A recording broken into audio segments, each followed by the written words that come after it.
नमस्कार, मी श्रुती राहुल बुलेटिन मध्ये आपलं स्वागत करते। सुरुवातीला महत्त्वाची घडामोड। विधानसभा निकालासंदर्भात शरद पवार गटाच्या उत्तम जानकर यांनी स्फोटक दावे केलेत। विधानसभा निवडणुकीत 150 मतदारसंघांमध्ये गडबड झाली आहे। अजित पवार 20,000 मतांनी पराभूत आहेत, तर महायुतीला फक्त 107 जागा मिळालेल्या आहेत, असा खळबळजनक दावा शरद पवार गटाचे आमदार उत्तम जानकर यांनी केला।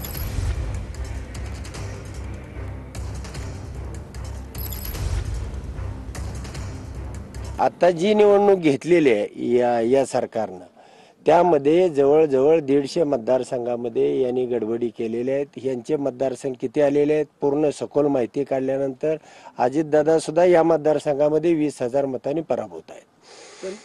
जवळजवळ अजितदादांनी त्यामध्ये 1,80,000 जी मतं पडलेली आहेत त्यापैकी 1/3 म्हणजे 2:1 असं प्रपोर्शन इथं सुद्धा लावलेलं होतं।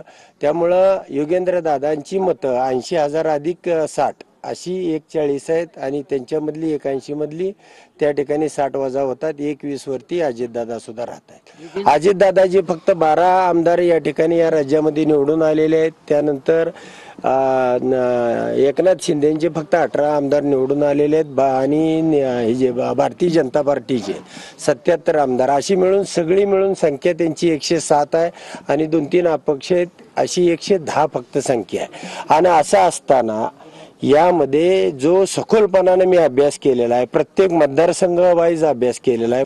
जयकुमार गोरेच्या बाबतीमध्ये सुद्धा 1:5 असं प्रपोर्शन त्या ठिकाणी लावण्यात आलं। जयकुमार गोरेंना मतं आहेत 1,48,000 आणि त्या ठिकाणी गारगेंना मतं आहेत 1,03,000, तर त्या ठिकाणी त्यांची सुद्धा 30,000 मतं ही ह्यांना म्हणजे गारगेंची त्यांनी चोरली।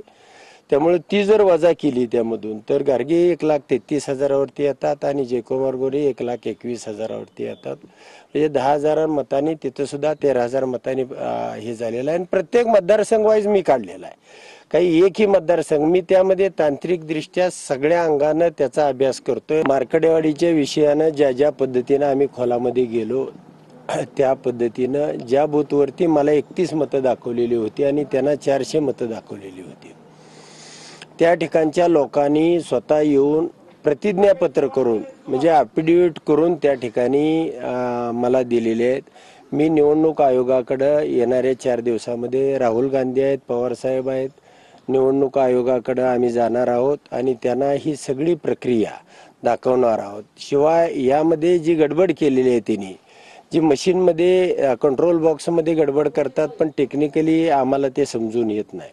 आमचं साधं म्हणणं आहे की व्हीव्हीपॅट मधून जी चिठ्ठी खाली टाकली जाते त्याला काळी जी ग्लास लावलेली आहे ती चिठ्ठी आमच्या हातामध्ये यावी आणि तुम्ही प्रिंट केलेली चिठ्ठी आमच्या हाताने त्यामध्ये टाकली जावी, म्हणजे ही निवडणूक पारदर्शकपणानं होईल। निवडणूक आयोग हा ह्यांनी नेमलेल्या शिपायासारखं काम करतोय त्या ठिकाणी आणि सुप्रीम कोर्ट सुद्धा अतिशय बेदरलेल्या आणि दबलेल्या अवस्थेमध्ये आहे। परंतु ह्या सगळ्यांना या सगळ्यावरती कुणी ना कुणीतरी लढाई केली पाहिजे, मात केली पाहिजे आणि ही लढाई आम्ही लढणार आहोत। कोणत्याही परिस्थितीमध्ये हे लोकमताचं नसलेलं सरकार हे 4 महिन्याच्या आतमध्ये तुम्हाला जमीनदोस्त झालेलं दिसेल, अशा पद्धतीची व्यूहरचना आम्ही केली।